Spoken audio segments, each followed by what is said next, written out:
Bonjour à tous et bienvenue sur Afromédia, votre chaîne d'analyse et d'information sans filtre. Aujourd'hui, un sujet brûlant, un réseau supposé de délivrance frauduleuse de cartes nationales d'identité à des étrangers, avec des implications explosives pour la transparence des élections de 2025. Accrochez-vous, on décrypte tout.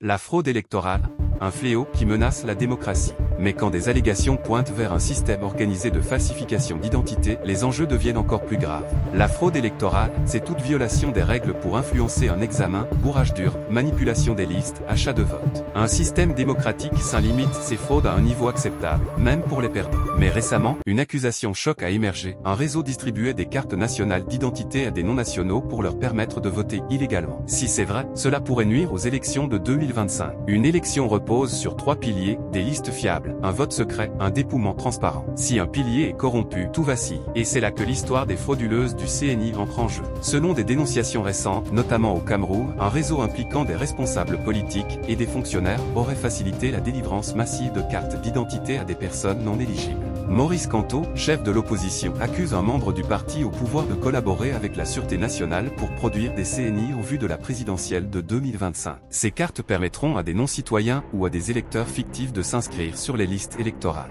Les accusés, comme Ali Bachir, nient et dénoncent une campagne de désinformation. Mais ce n'est pas une première. Obtenir une CNI exige normalement des documents stricts, acte de naissance, preuve de nationalité. Si des fonctionnaires corrompent ces étapes, des milliers de cartes pourraient être distribuées illégalement, faussant les résultats. Si ces allégations sont vraies, les conséquences seraient graves. D'abord, cela mine la confiance des citoyens dans le processus électoral, risquant un désengagement ou des manifestations. Ensuite, cela pourrait favoriser un parti ou un candidat, brisant l'équité démocratique. Les experts insistent, un examen transparent est la base de la démocratie. Urne transparente, dépouillement public, liste vérifiable entraînant les fraudes.